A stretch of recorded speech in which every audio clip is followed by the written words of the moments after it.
සුබ දවසක් සියලු දෙනාටම. අද අපි මේකතු වන්නේ අපේ e-commerce application එකේ 8 වෙනි වීඩියෝ එකත් එක්ක. අද අපි කතා කරන්නේ අපේ section management එකත් අපේ list product list එක ගැන තමයි අපි අද කතා කරන්නේ. මොකක්ද මේ section management කියන්නේ? අපි sign up වෙච්ච customer කෙනාව අඳුරගන්න එක තමයි අපි section management එක කියන්නේ. ඒ කියන්නේ අපේ මෙතන කමිෂා කියලා තියෙන්නේ අපි sign up වෙලා තියෙන customer කමිෂා නිසා. වෙන කෙනෙක් නම් sign up වෙලා තියෙන්නේ ඒ නම තමයි මෙතනට එන්නේ. ඊට අමතරව මම welcome කියලා add කරගෙන තියෙනවා. මේ customer ගේ නම sign out කියලා වෙනම එකක් add කරගෙන help and contact කියලා තව එකක් add කරගෙන තියෙනවා. අපි මේ sign out එක click කරාට පස්සේ අපේ index page එකට අපි නැවත එනවා. index page එක කියන්නේ අපේ sign up වෙච්ච page එකට අපි නැවත යනවා. අපි බලමු sign out button එක ටික් කරලා අපි අපේ sign in වෙච්ච page එකට යනවාද කියලා. මෙතන යනවා sign to register. එක්ක sign in වෙන්න එහෙම නැත්නම් නැවත register වෙන්න කියලා මෙතනින් link එකක් වගේ එනවා. අපි ඒක ටික් කරාට පස්සේ අපේ නමෙන් sign up වෙච්ච page එකට already have an account එකට අපි ගියාම අපි මෙතන sign in page එකට එනවා. අපි මෙතන කවිෂා ඇන්න වෙන නමක් ටික් කරලා බලමු. හරි. දැන් අපිට එන්නේ වෙන customer කෙනෙක්ගේ නමක්. මොකද අපි ආවේ මෙන්න මේ කස්ටමර්ගේ account එකෙන් තමයි ආවේ. ඒක තමයි අපිට මේ ඒ නම පෙන්නන්නේ. නැවත අපි කවිෂා කියන එකෙන් ආවොත් මෙතනින් කවිෂා කියලා පෙන්නනවා. හරි. දැන් අපි බලමු අපේ මේකේ back end එක කොහොමද හැදිලා තියෙන්නේ කියලා.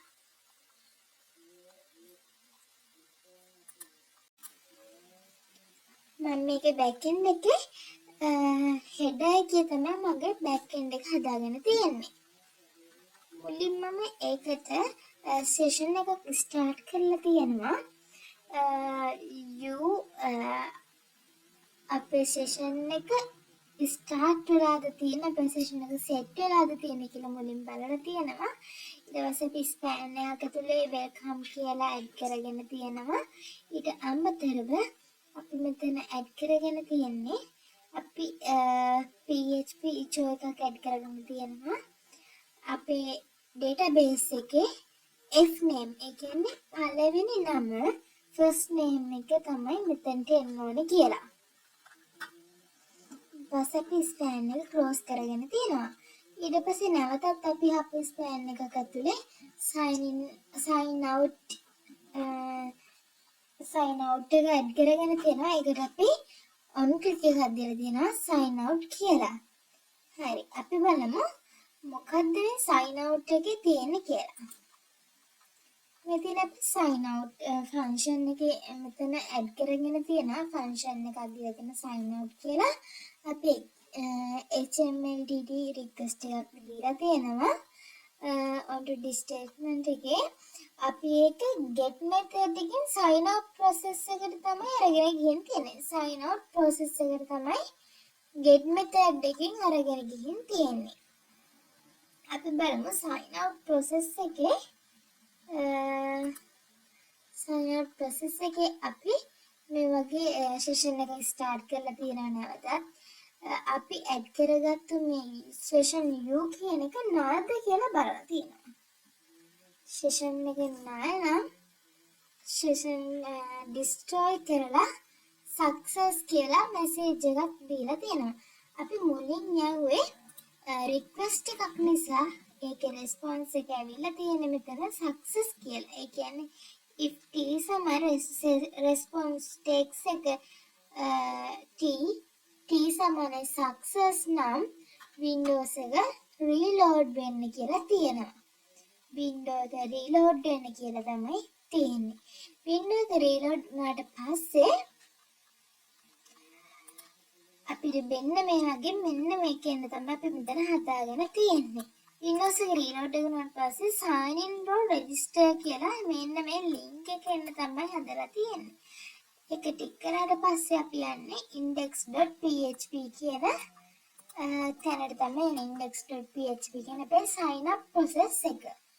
ඒකට තමයි අපි යන්නේ sign in role register කියන එක ටික කරාට පස්සේ. ඊට අමතරව අපි ඇඩ් කරගෙන help and contact එක. ඒකට කිසිම අපි on click එකක්වත් කිසිම දෙයක් දැනට ඇඩ් කරගෙන නැහැ. product එක ඇඩ් කරගෙන තියෙන්නේ කොහොමද කියලා. මම මගේ products ටික categories 4කට තමයි හදලා තියෙන්නේ. mobile phones, laptops, cameras and tabs කියන විදිහට තමයි හදලා තියෙන්නේ. ඊට අමතරව එක කැටගරි එකේ මොඩල් 4ක් පේන්න තමයි අපි හදලා තියෙන්නේ. මොඩල් එකක් view වෙන එකක් picture එකක් එනවා, මොඩල් එකේ නම තියෙනවා, price එක තියෙනවා, stock available ද කියලා තියෙනවා, stock එකේ තියෙන items ගන්න පෙන්නනවා. ඊට අමතරව buy now button එකක්, add to cart button එකක් and watch list එකක් පේන්න තමයි හදලා තියෙන්නේ. අපි බලමු කොහොමද මගේ මේ products ටික back end එකේ code වෙලා තියෙන්නේ කොහොමද කියලා. මම home page එකේ තමයි මගේ products ටිකට හදාගෙන තියෙන්නේ. මුලින්ම columns එකක් දාගෙන column එකක් දාගෙන row කරගෙන තියෙනවා. ඊට පස්සේ අපි query එකක් ලියාගෙන තියෙනවා product rs database search select from product their category id c data id and status id one order by date time added.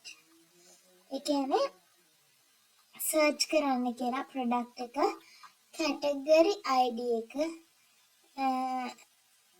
and status id එක වෙන order by පිළිවෙලකට හදන්න කියලා තමයි තියෙන්නේ.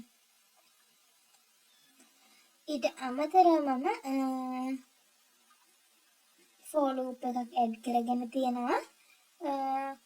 මගේ මෙතන picture එකේ වටිනා හැටි තමයි මම මෙතන හදලා තියෙන්නේ. width එක 18යි RME වෙන විදිහට තමයි මගේ picture එක add කරගෙන තියෙන්නේ. picture එක මම $RS කියලා query එකක් add කරගෙන variable එකක් add කරගෙන query එක ලියාගෙන තියෙනවා. image table එකේ product id එක අරගෙන product data එකේ id එක මෙතන ගන්න කියලා. ඊට අමතරව image එක src එකක් විදිහට තමයි මම දීලා තියෙන්නේ. PHP image data code කියලා. අපි image data code එක ගන්න file එකේ මෙන්න මේ අපි දීලා තියෙන මේ product id එකට තමයි මේක මේ code එක දෙන්නේ. product id එක එකනම් ඒකට දීලා තියෙන්නේ වෙන මේ picture එක. product id එක 10 නම් වෙන එකක්, 5 නම් වෙන එකක්. ඒ ආකාරයට අපි කෝඩ් දීලා තියෙනවා. ඒ කෝඩ් එක ගන්න කියලා තමයි මෙතනින් දීලා තියෙන්නේ. ඉචෝ $image data code කියලා තමයි තියෙන්නේ. ඒක පෙන්වන්න කියලා තියෙන්නේ height එක 180යි pixel එකක් තුලින්. ඊට අමතරව card එකේ title එකත් මම මේ database එකේම තියෙන විදිහට තමයි හදලා තියෙන්නේ. ඒක දීලා තියෙනවා PHP product data title කියලා විදිහට තමයි දීලා තියෙන්නේ. මෙතන ස්පෑන් එකක් ඇතුලේ product එකේ ගාන ඉල්ලලා තියෙනවා. එකක් PHP product data වලින් තමයි price එකත් ඉල්ලලා තියෙන්නේ. අපි මේ add කරගත්තු query එකෙන් තමයි product වල details ටික ගන්නෙ. මේකෙන් තමයි අපි image එකේ details ටික අරගෙන තියෙන්නේ මේ query එකෙන්. මේ query එකෙන් තමයි product එකේ details ටික අරගෙන තියෙන්නේ.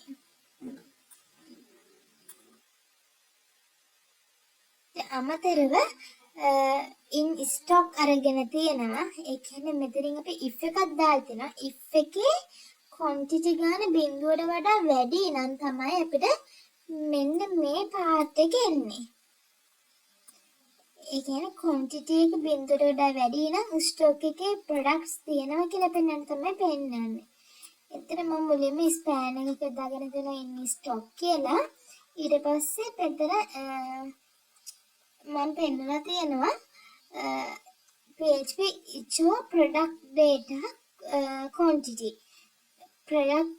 product එකේ තියෙන quantity ප්‍රමාණය පෙන්වන්නේ කියලා. ඊට අමතරව ස්පෑන් එක ඇඩ් කරගෙන තියෙනවා items available කියලා. ඊට අමතරව buy now කියලා බටන් එකක් ඇඩ් කරගෙන තියෙනවා. add to cart කියලා බටන් එකක් ඇඩ් කරගෙන තියෙනවා. අපේ quantity එක